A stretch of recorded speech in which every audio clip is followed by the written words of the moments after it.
Di sini tidak tertulis Walaupun nama Paulus, ciri-cirinya tapi mirip ciri-cirinya. Paulus, Yang membatalkan hukum korban persembelihan itu siapa? Jawab saja, namanya siapa? Yesus.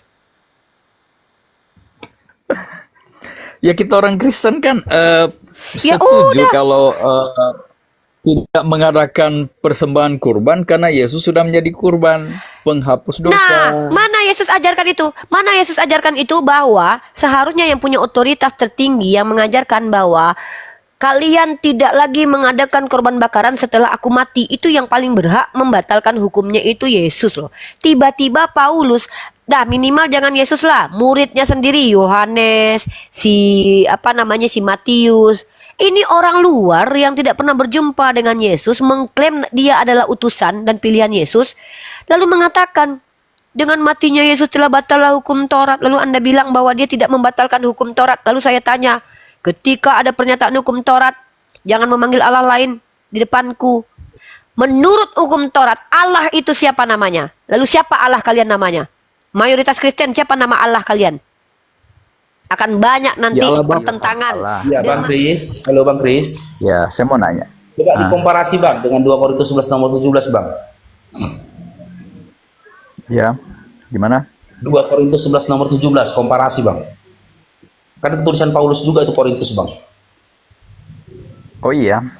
Jadi yang saya baca tadi kan 2 Timotius 3:16. Segala tulisan yang diilhamkan Allah memang bermanfaat untuk mengajar, menyatakan kesalahan, untuk memperbaiki kelakuan, dan untuk mendidik orang dalam kebenaran. Jadi ketika kita membaca baik kitab suci di orang Kristen maupun di Al-Quran, kan di situ banyak hal yang bermanfaat ya untuk mengajar, menyatakan kesalahan, dan memperbaiki kelakuan dan mendidik orang dalam kebenaran.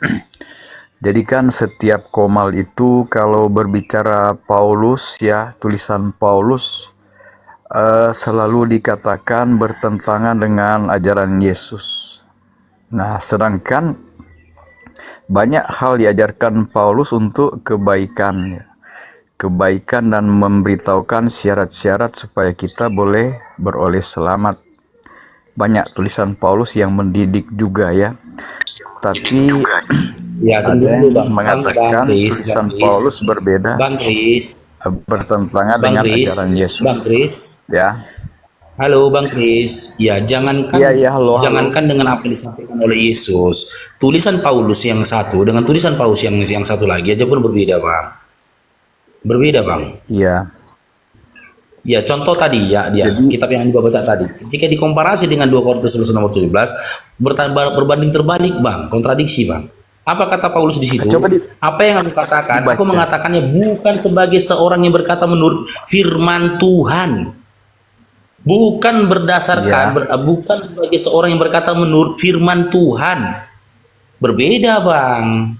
Jadi mana yang benar? Apa yang dituliskan dan ditulis oleh Paulus itu berdasarkan firman Tuhan atau bukan berdasarkan firman Tuhan? Mana yang benar ini? Yang jadi tolak ukur untuk membenarkan kitab yang satu dengan kitab yang lain tulisan dari Paulus, apa tolak ukurnya ini, Bang, gitu loh, Bang. Ya, iya kan kalau riwayat Paulus kan semula dia menganiaya orang-orang Kristen, kemudian dia bertobat, dibaptis, dan dia mengabarkan Injil. Jadi tidak lagi menentang Yesus, bahkan sampai mati pun ya dia rela untuk korbankan dirinya demi Kristus. Nah jadi Bentar, itu harus dipotong dulu tuh. ya. Bang, ada orang, ya kan, saya nih, saya juga bisa ngeklaim loh, saya ini adalah orang baik, saya ini mati buat kamu loh sayang, saya tuh mati buat kamu nih, saya tengok nih, saya ngajarin ajaran kamu loh. Sementara realnya ajarannya bertentangan. Apakah itu bisa diterima? Kalau Anda menerima perkataan Paulus karena dia telah berkorban untuk memperjuangkan ajaran Kristus, pertanyaannya bagi orang yang mendengarkan ajaran ini, apa persamaannya? Contoh, misalkannya Paulus mengajarkan ini, oh Yesus telah mengajarkan itu. Oh Paulus begini, oh Yesus juga begitu. Saya bisa kasih Anda beberapa poin perbedaan ajaran Paulus dan Yesus. Satu, saya tunjukkan nih. Ya, silakan. Yesus tidak meniadakan hukum Torah dan tidak membatalkan. Ini hal yang besar loh, Bang. Yesus tidak pernah mengatakan Bang, 33 tahun hidup Yesus. Kalau memang pembatalan hukum Taurat adalah fundamentalnya Kristen, harusnya Yesus yang bicara, Bang. Yang paling berhak untuk mengatakan dan membatalkan hukum adalah Tuhan itu sendiri. Ini fundamental loh. Tapi apa? Ada. Sepanjang pengajaran Yesus kepada 12 muridnya, satu narasi saja dia pernah berkata bahwa hukum Taurat telah dibatalkan. Nanti aku akan mati membatalkannya. Karena apa orang yang baru tiba-tiba muncul mengaku bertemu dengan Pak Yesus mengatakan dengan matinya Yesus telah batal hukum Taurat? Ada itu diajarkan sama si Yohanes, ada itu diajarkan sama si Matius, ada itu diajarkan sama murid-muridnya yang 12 orang. Kok dia pula yang mengatakan itu? Jadi ini lucu, ketika dia tidak pernah bertemu dengan Yesus, mengajarkan sesuatu yang bertentangan dengan pengajaran Yesus, lalu kalian bilang, dia kan telah berkorban mati. Dia mati itu karena apa? Karena dia dihabisi sama Raja Nero. Karena apa? Karena dia dituduh orang yang berapa kali dia dihakimi itu. Dan penghakiman terhadap dirinya itu apa? Dia minta pembelaan diri. Kalau karena dustaku kemuliaan Tuhan semakin melimpah. Lalu kalian bilang, iya kesian banget loh dia. Dia udah mati-matian loh membela Tuhan. Padahal dia bilang, aku berdusta, ngapain aku harus dihakimi? Nah, ini saya tunjukkan lagi nih. Dan menurut si Matius, muridnya Yesus, kalau menegur orang yang salah, itu harus di bawah 4 mata. Dalam kitab Matius pasal 18 nomor 15, tiba-tiba muridnya Paulus ngajarin apa? Tegurlah dalam 1 Timotius pasal 5:20, tegurlah orang yang salah itu di depan semua orang. Itu pertentangan ajaran loh, mana yang betul nih? Kemudian, perkara mengampuni Matius 8:21 nomor 22. Nggak ada mengampuni wajib dengan darah loh. Faktanya Yesus mengampuni perempuan ini, dosanya telah diampuni karena dia banyak berbuat kasih dalam kitab Lukas. Apa kata Paulus? Tidak ada pengampunan tanpa tumpah darah. Kok dia lebih punya otoritas daripada Yesus? Mana yang Tuhan nih? Jangan-jangan si Paulus yang Tuhan nih. Mengatakan bahwa seseorang itu diampuni karena ini, karena itu hak prerogatif Tuhan loh bang. Kecuali dia adalah Tuhan yang bilang. Kalau memang Tuhan yang bilang, kenapa Yesus nggak bilang? Kalau diampuni itu harus pakai darah. Yesus sendiri mengajarkan kok dosa perempuan ini diampuni karena dia banyak berbuat kasih. Tiba-tiba coba lihat Calvinis, Lutheran mengatakan pengampunan dosa itu amal perbuatan tidak menjadi asbab selamat seseorang.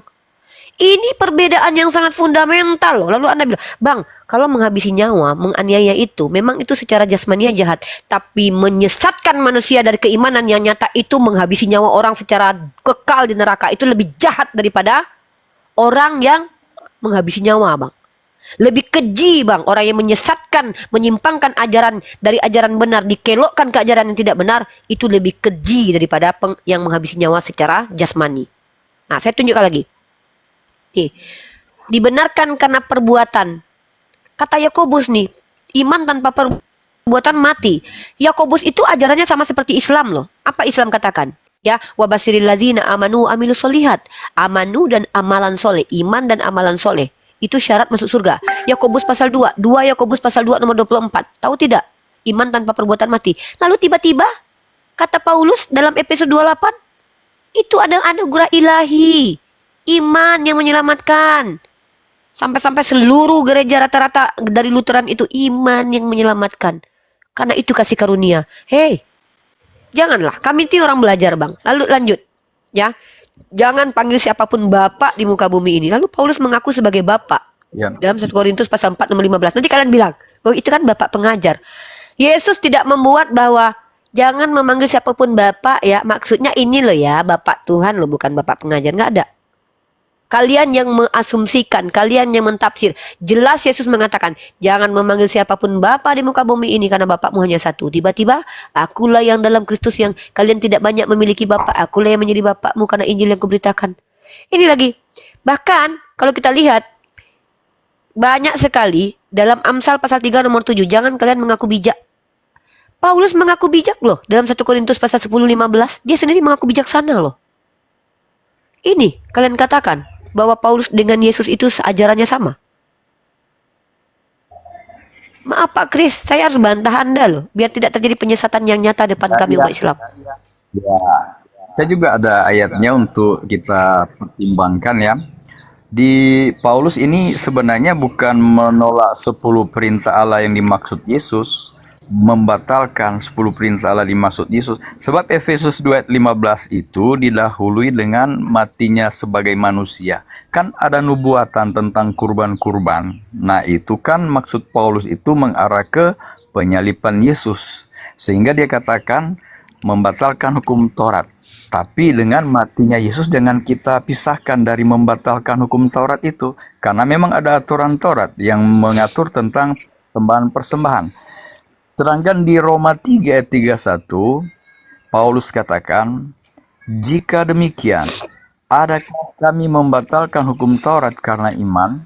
Sama sekali tidak. Sebaliknya kami meneguhkannya.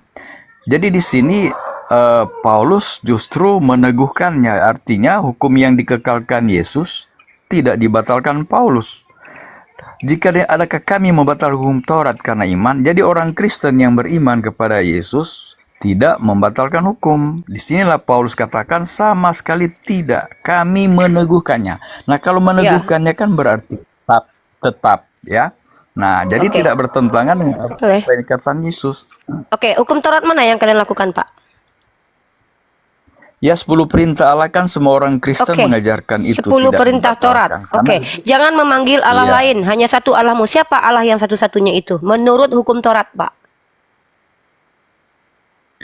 ya kita menyebut Allah itu pada perjanjian lama kan Tuhan adalah Allah. Dan Sebut aja namanya, di Pak. Saya nggak usah. perjanjian baru, Saya masuk materi, Pak. Itu pertanyaan simple sebenarnya pembuktian Iya. kalau kalian itu hipokrit. Ah, Gini loh, Pak. jadi- Pak, maaf, Iya. izin saya potong. Anda sudah menjelaskan tadi giliran saya. Saya cuma mempertanyakan kepada Anda, mayoritas Kristen itu mengatakan Allah siapa? Karena dalam hukum Taurat itu jangan kalian menyebut Allah lain di hadapanku. Nah, menurut hukum Taurat itu nama Allah itu siapa? Sehingga saya tahu nih mayoritas Kristen itu masih menjalankan hukum Taurat. Itu jawab nanti, jangan pakai denom pribadi loh ya. Kita bicara konteks mayoritas Kristen. Nah, tentang hukum bakaran, nih saya katakan kepada Anda. Saya tunjukkan kepada Anda bahwa Paulus itu terindikasi pembinasa keji loh. Nih. Nih. Apabila kamu melihat pembinasa keji inilah orang yang menyesatkan, paling menyesatkan, Bang, Bapak. Pembinasa keji itu berdiri di tempat yang tidak sepatutnya. Para pembaca hendaklah memperhatikannya, maka orang-orang yang di Yudea haruslah melarikan diri ke pegunungan. Orang yang sedang di peranginan di atas rumah, janganlah ia turun. Ini perkara tentang Mesias palsu loh. Ini pembinasa keji ini adalah Mesias palsu. Siapa Mesias palsu? Baca dalam kitab Daniel. Apa ciri-ciri Mesias palsu itu? Raja itu akan membuat perjanjian itu menjadi berat. Coba bayangkan, Paulus yang mengatakan bahwa Taurat itu tidak bisa dilakukan oleh semua manusia. Makanya Yesus menggantikan, menggenapi supaya dia diselamatkan, manusia diselamatkan. Pauluslah yang mengutuk hukum Taurat. Sementara hukum Taurat itu perintah dari Tuhan. Raja itu akan membuat perjanjian itu menjadi berat bagi banyak orang selama 1 kali 70 masa. Pada pertengahan 7 masa itu ia akan menghentikan korban sembelihan dan korban santapan. Apa kalian masih mengadakan korban sembelihan, Pak? Dan korban santapan, Pak? Jawab, Pak, jujur, Pak. Kalau kami umat Islam, kami bisa jawab. Sekali setahun Iya. kami mengadakan korban sembelihan. Apa kalian masih mengadakan korban sembelihan, Pak? Tidak perlu lagi karena Yesus sudah disalibkan di kayu Inilah salib. kata Nabi Daniel, perlu adanya korban pembinasa keji. Ini ciri-ciri pembinasa keji itu menghentikan Lah. korban bakaran. Ini Ya, nubuatan pembinasa, Daniel nih. tapi jangan kita. Tapi di pembinasa keji kan tidak disebutkan Paulus. Memang tidak, Kalaupun Mesias Pak, palsu sama. muncul, Mesias itu juga tidak Mesias disebutkan Yesus. Ya, Bapak nih lucu. Tidak ada yang namanya Iya, nubuatan jadi- itu disebutkan nama. Nubuatan itu akan tergenapi dengan ciri-cirinya nanti. Tidak ada juga. Mesias itu bernama Yeshua, nggak ada. Di sini tidak tertulis nama Paulus, tapi ciri-cirinya. Paulus. Yang membatalkan hukum korban persembelihan itu siapa? Jawab saja, namanya siapa? Yesus.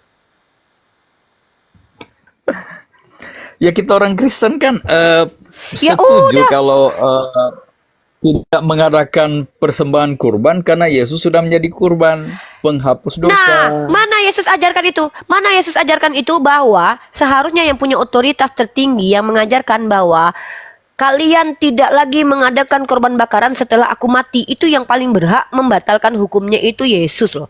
Tiba-tiba Paulus, dah minimal jangan Yesus lah, muridnya sendiri Yohanes, si Matius. Ini orang luar yang tidak pernah berjumpa dengan Yesus, mengklaim dia adalah utusan dan pilihan Yesus, lalu mengatakan, dengan matinya Yesus telah batallah hukum Taurat. Lalu Anda bilang bahwa dia tidak membatalkan hukum Taurat. Lalu saya tanya, ketika ada pernyataan hukum Taurat, jangan memanggil Allah lain di depanku. Menurut hukum Taurat, Allah itu siapa namanya? Lalu siapa Allah kalian namanya? Mayoritas Kristen, siapa nama Allah kalian? Akan banyak nanti Ya Allah Bapa. pertentangan. Ya Kalau Allah kami Allah Bapa. Bapa. Kalau menurut kami Yesus juga Allah. Akhirnya apa? Selesaikan dulu kalian berdiskusi, baru berhadapan dengan kami. Biar saya bicara sesuai konteks denominasi kalian. Begitu. Jadi ini nyata, pembinasa keji itu kerjaannya membatalkan hukum korban bakaran. Bahkan Yesus sendiri tidak pernah membatalkan hukum Taurat. Nah, lalu tiba-tiba Anda bilang, Paulus itu meneguhkan hukum Taurat kok. Hukum Taurat yang mana? Yang mana? Iya. Hukum 10 perintah Allah kan disebut juga hukum Taurat karena tertulis dalam kitab Taurat. Oke, baca. Jadi Kami ini artinya pembaca yang ajaran baik loh. Ya. ya. Oke, ini, lihat ya. Ini saya buktikan ya. Paulus itu memang kontradiksi sama dirinya sebagaimana kalian umat Kristen sering kontradiksi dengan diri kalian. Nih, saya tunjukkan ya.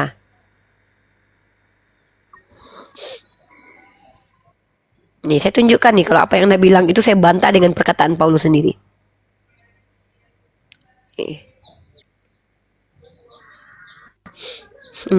Kami ini pembaca, Pak. Nih. Nah, mari kita lihat nih. Galatia pasal 3 nomor 22. Baca yang baik, Pak. Saya bukakan datanya di sini ya. Galatia pasal 3 nomor 22. Baca baik-baik. Saya tidak tahu lagi pakai bahasa apa supaya kalian mengerti. Lalu kalian bilang bahwa dia tidak membatalkan hukum Taurat. Baca nih.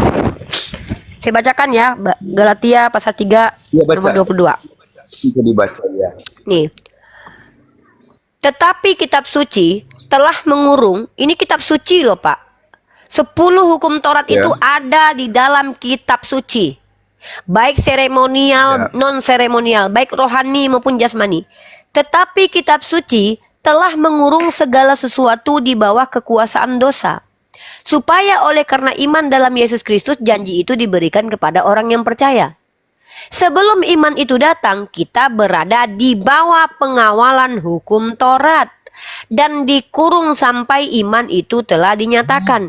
Jadi hukum Taurat adalah penuntun bagi kita sampai Kristus datang, supaya kita dibenarkan karena iman. Baca ayat 25-nya.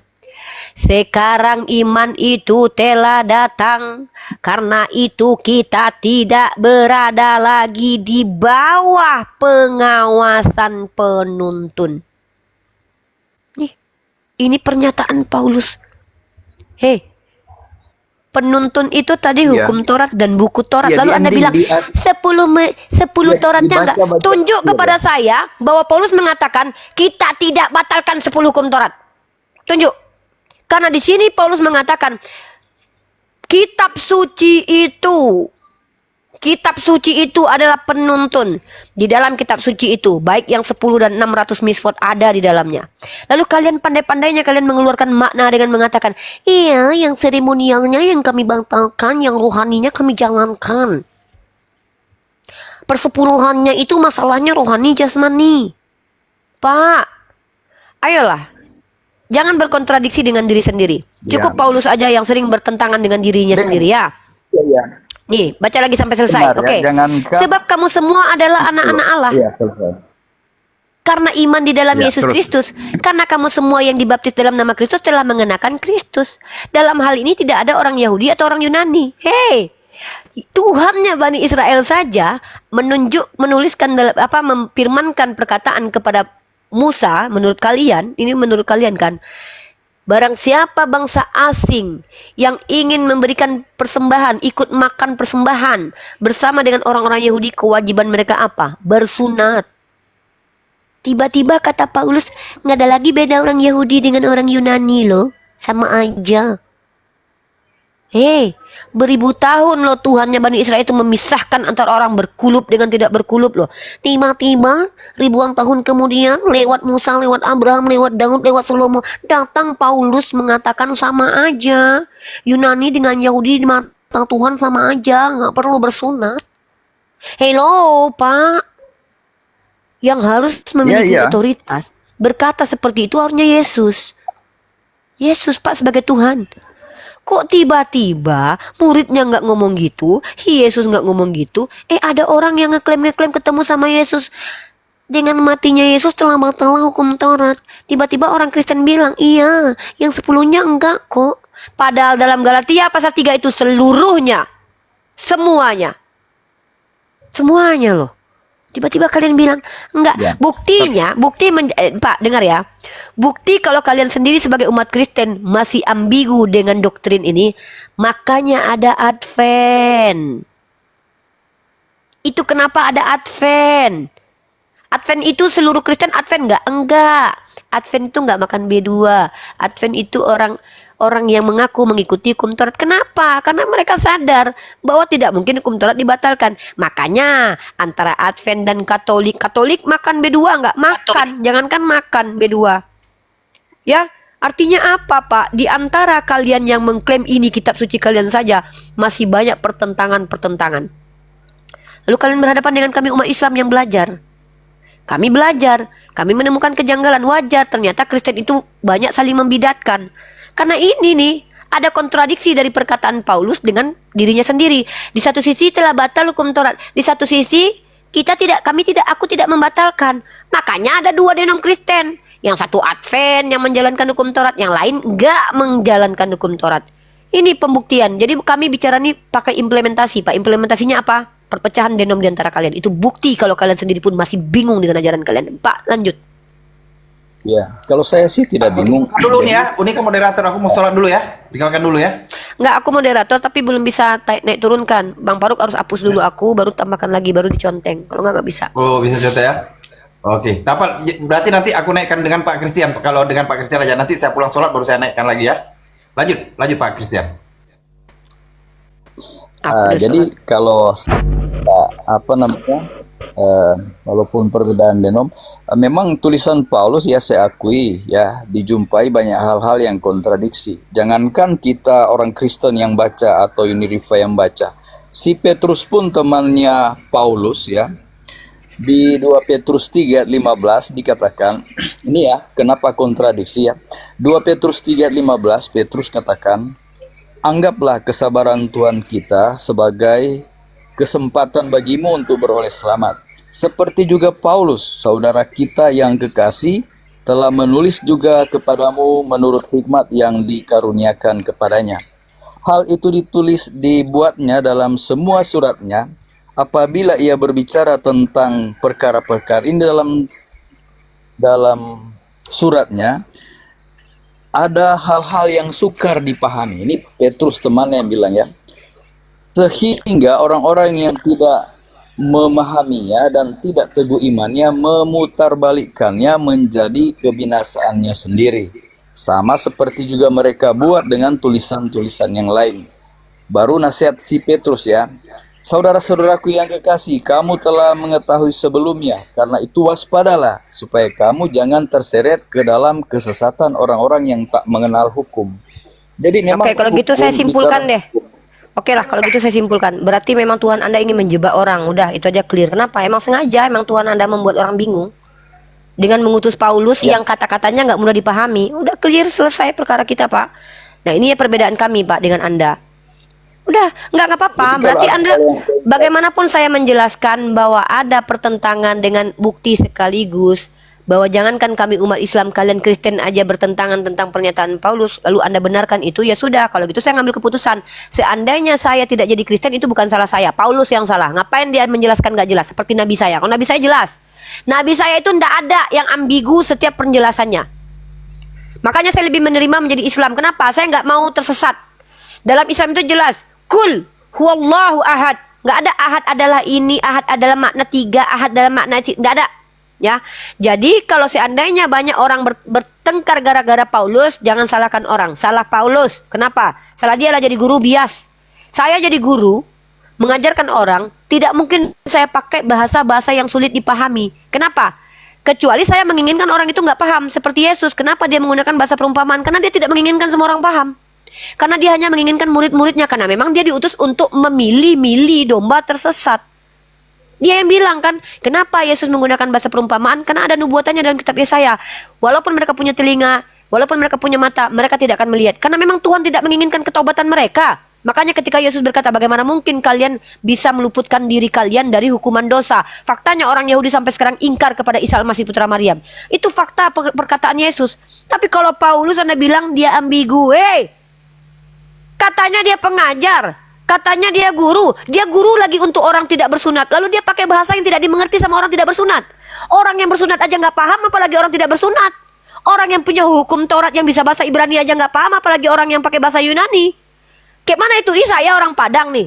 Rifa, kau kuutus menjadi murid kepada orang Ternate. Aku orang Padang. Ku bawa filosofi Padang, ditamparlah aku sama orang Ternate. Kau pikir kami ngerti filosofi Padang? Bicara pula aku pakai kata-kata perumpamaan lagi.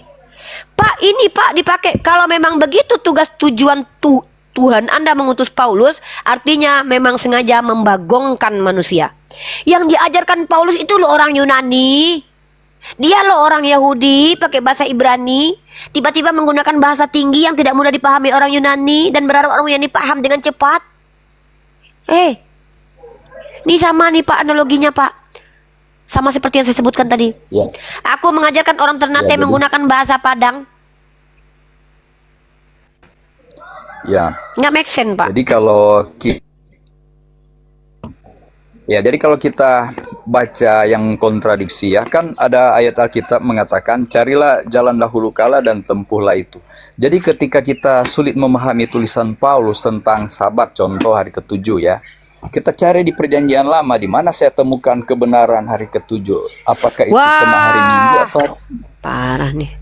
Kalau memang balik ke perjanjian lama, ngapain Yesus Paulus ngajarin pakai perjanjian baru? Balik aja udah semuanya ke perjanjian lama, Pak.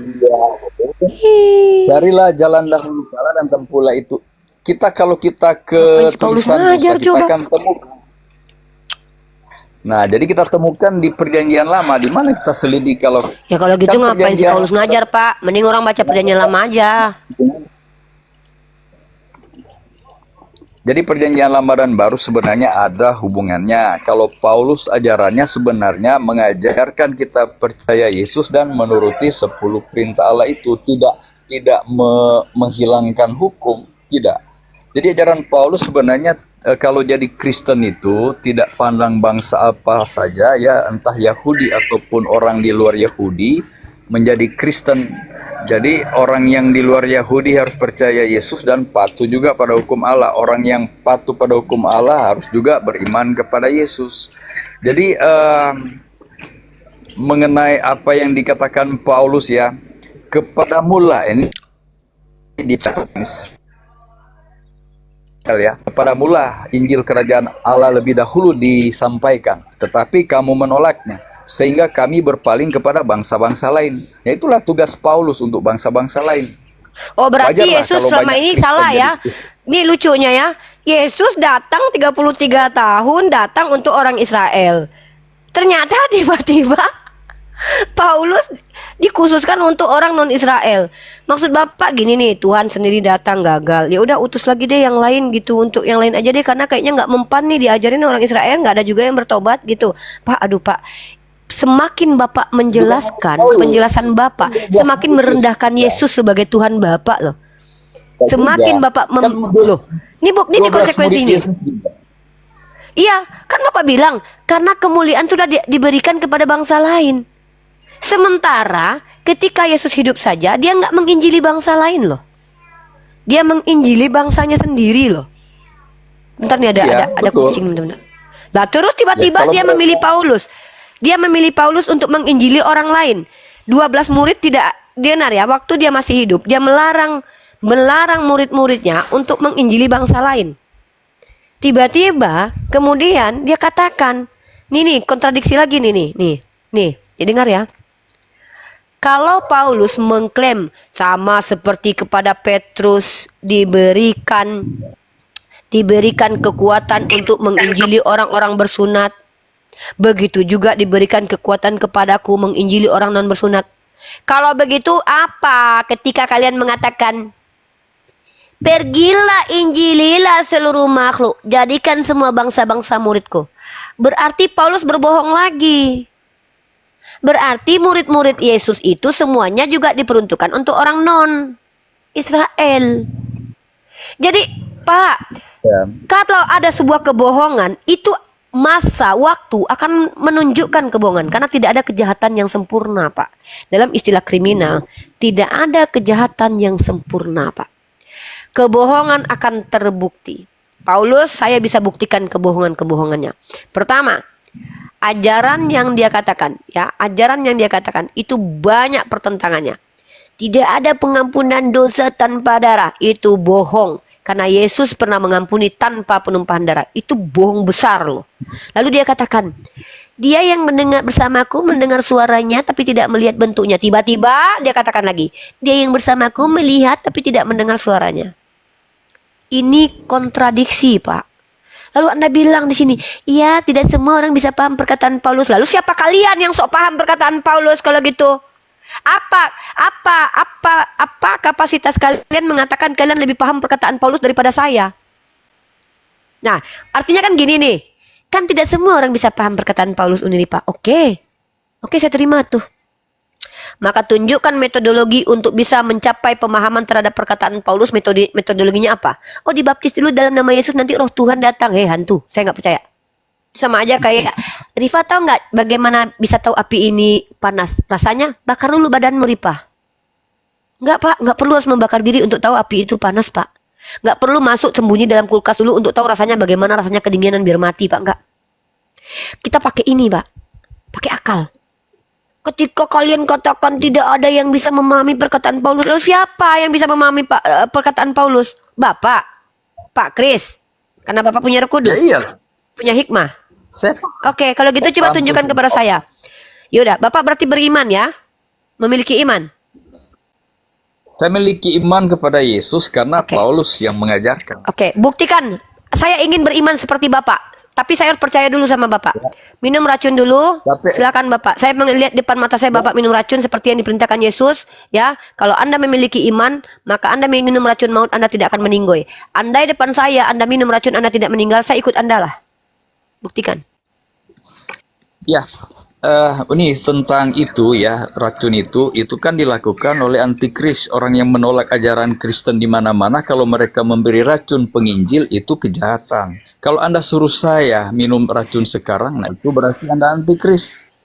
Loh, antikristus itu orang yang tidak percaya Yesus sebagai manusia, Pak. Saya percaya dia sebagai manusia. Pak, jangan diputar-putar, Jadi- Pak. Nggak ada antikristus itu. Barang siapa yang tidak menerima Yesus datang sebagai manusia, itu antikris. Saya percaya dia sebagai manusia. Saya bukan antikris. Saya hanya ingin, kan Bapak mengaku Bapak lebih paham pengajaran Paulus yang benar. Kan menurut Bapak pengajaran Paulus benar, Bapak lebih paham. Saya kan dari tadi sudah tunjukkan secara akal, nggak mempan. Bapak bilang Bapak punya Roh Kudus, ya udah buktikan. Kalau Bapak punya Roh Kudus, Bapak nggak akan meninggoy. Atau Bapak pindahkan gunung Gamalama deh, saya di Ternate nih, Pak. Kalau Bapak bisa memindahkan gunung, karena itu perintah Yesus, kecuali saya men-challenge Yesus kok yang ngajarin, masa ajarannya nggak bisa dijalankan? Kalau kalian punya iman sebiji sawi, ya pindahkan gunung. Nah, kalau Bapak sudah pindahkan gunung, saya ikut Bapak. Kita bikin gereja bareng, Pak. Saya akan jadi sekretaris Bapak tanpa dibayar seumur hidup, jadi budak Bapak deh. Asal Bapak bisa pindahkan gunung nih, jadi budak Bapak saya. Saya yang akan menjadi budak Bapak kalau Bapak mampu mengikuti apa yang dikatakan Yesus. Sudah capek, Pak. Pakai akal nggak mempan, pakai ilmu pengetahuan nggak mempan, pakai imani dong. Ya udah, Bapak bilang Bapak punya Roh Kudus, Bapak pindahkan gunung Gamalama, saya langsung jadi budak Bapak seumur hidup. Silakan, biar saya selamat nih.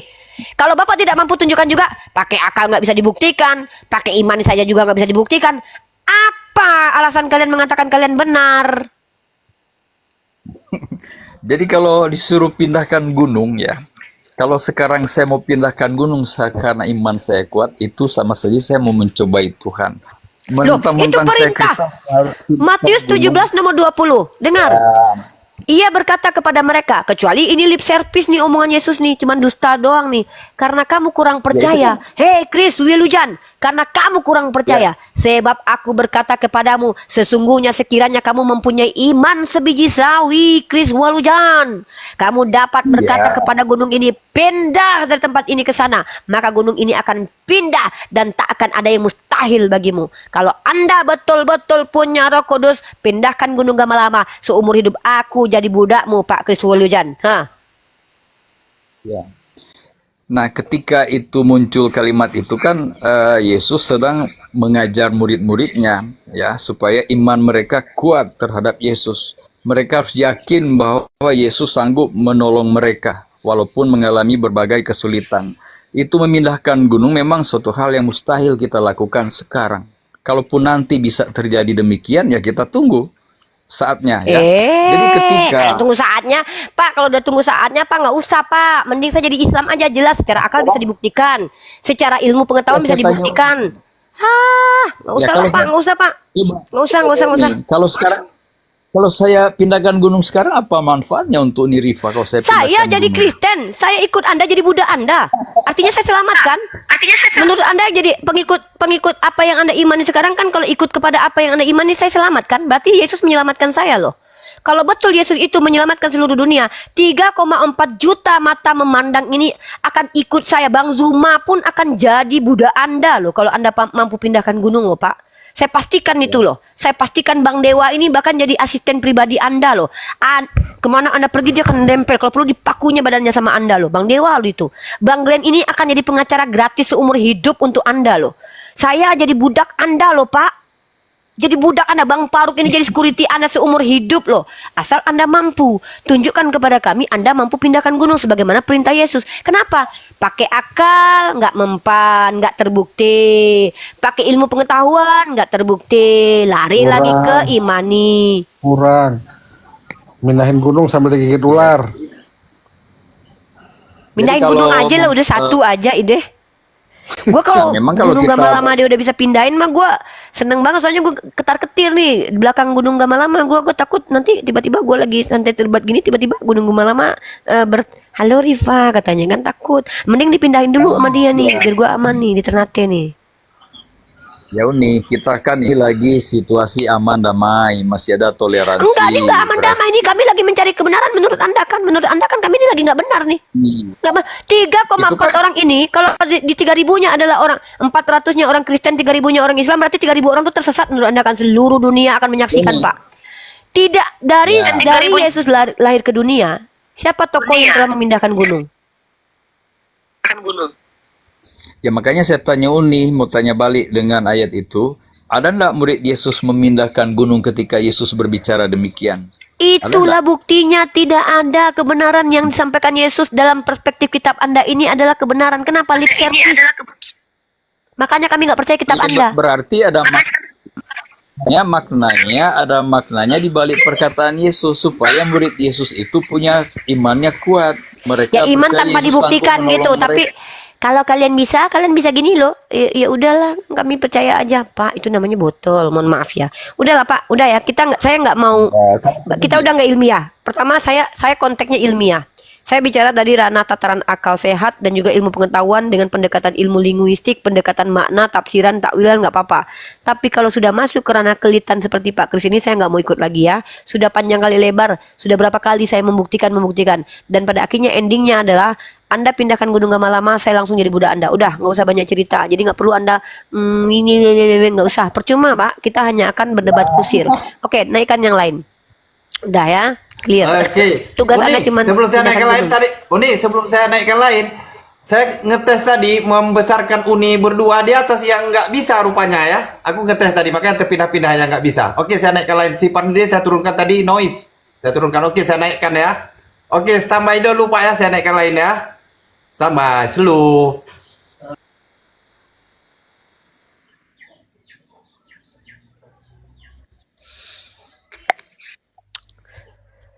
Tema yang kemarin teman-teman yang 3,6, Bang Zuma kalau sudah monitor Bang. Jadi tema kemarin itu. Assalamualaikum Bang Juma. Assalamualaikum. Masih solo nih. Teman-teman ya, sebenarnya tema kemarin itu tema yang sudah clear ya. Hari ini saya mau tema baru tentang perbudakan dengan peperangan ya. Tapi saya pikir masih harus ditekankan ini. Dua pertanyaan saya. Mungkin yang satu aja lah. Yang dua pertanyaan, satu lagi oke lah kita skip, ini berat. Saya mau tahu alasan kenapa umat Kristen ini percaya diri dan nggak tahu malu di hadapan saya, di hadapan kami ketika diskusi mengklaim ajaran kalian ajaran kasih. Alasannya apa? Kenapa saya bilang begitu? Pertama, jelas di kitab kalian konsep penyelamatan itu harus menghabisi nyawa orang. Itu mana bisa dikatakan kasih?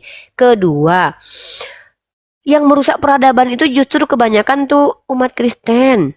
Kolonialisme didominasi sama Inggris, Belanda, Perancis, Portugal, dan Spanyol. Perang salib itu perang yang tidak beradab sepanjang masa. Penciptaan senjata terbanyak itu dari kalangan Kristen. Lu alasan Kristen dikatakan ajaran kasih apa sih? Hah? Itu aja. Coba saya pengen tahu. Karena saya punya data. Saya punya data membuktikan bahwa Kristen tidak layak dikatakan ajaran kasih. Itu aja. Silakan. Oke, kita sapa dulu ya. Oto, selamat siang, agama apa? Oto, selamat siang, agama apa? Oto. Mana Pak Kris? Mana Pak Kris? Oh iya, jangan nangis lah Bang Glenn. Bang Jangan nangis Kris. Bang Glenn, nanti dipindahkan gunung. Oto,